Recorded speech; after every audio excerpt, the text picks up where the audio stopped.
David Cohen from Variety here. Patrick Clare from Santa Monica-based design company Elastic turned heads last year with his main title design for HBO's True Detective. This year, his designs include the Emmy-nominated main titles for Netflix's Daredevil and AMC's Halt and Catch Fire.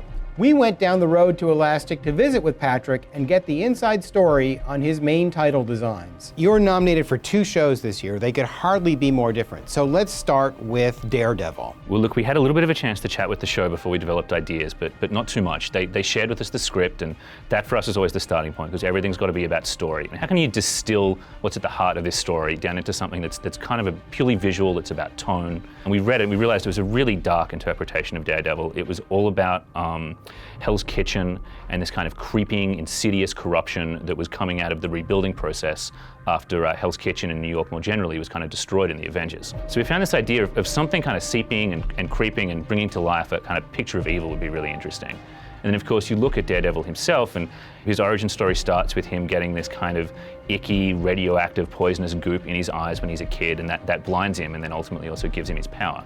We thought that liquid would be a cool way to express that. Whether that liquid is radioactive goop or blood is never really kind of defined for us. And also we like the idea of things being revealed because, you know, obviously he's blind and he has this very limited abstract view of the world. We put it in front of Stephen Esther Knight, who's the showrunner, and he was like, that's my show right there.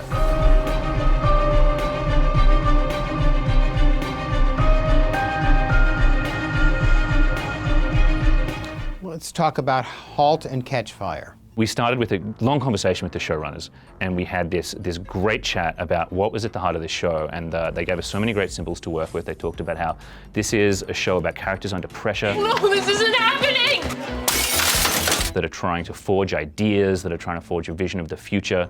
It's about the birth of ideas and gestation, and also really rooted in this particular time period back in the 80s, which is full of really great graphic references. And that gave us the kind of material to work with that we could really bring to life, gave us the license to use kind of slightly sexual imagery with kind of these digital sperm streaking across the screen, but also this really rough digital kind of stuff with lots of pixel-based imagery and things inspired by the kind of the video game images of the time. And then also what was really important to us was capturing the big business feel. So we could kind of push all that together, and we came back to them with this ridiculous color scheme of reds and pinks that, you know, AMC was crazy to let us put on the air, but I was so glad they did because we had lots of fun playing with it.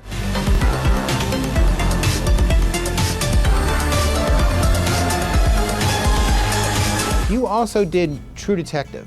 Well, look, when we first started season 1, it was actually my first job with Elastic. I mean, Elastic has an incredible legacy of putting story first. Now, look at some of the sequences that were made here before my time, Carnivale, Game of Thrones. These are some of the ones that have really inspired me. We were really lucky because Nick Pizzolatto, the showrunner, has this great, deep, intelligent knowledge of the worlds he's creating. Nick said to us that what he was trying to do was look at the poisoned, broken landscapes of Louisiana and use them as a metaphor for the poisoned, broken characters. People who'd been exploited, people who'd been polluted and used up. And I just kind of took that very literally, and I was like, well, what if we made portraits of the characters out of poisoned, broken landscapes? When the last light warms the rocks. Season 2 has a similar concept, although it has a different look because there's much more color. In this case, it was landscapes that have been torn apart, that have these rusty, gold, red kind of textures strewn across them, and then also these tangled freeways from above that, for me, really show how the characters are tangled up in lives that they're losing control of. I was not caught across the land. I was not caught, though many tried. Nowadays, there are a lot of shows that are basically abandoning the concept of a main title sequence. Make a case, if you would, for having a main title sequence. You know, look, I think it depends on the show and what it needs, and depends on the story. I think something, you know, epic and reflective like True Detective and many other shows on HBO really benefit from having this great 90-second chance to ease back into that world each week.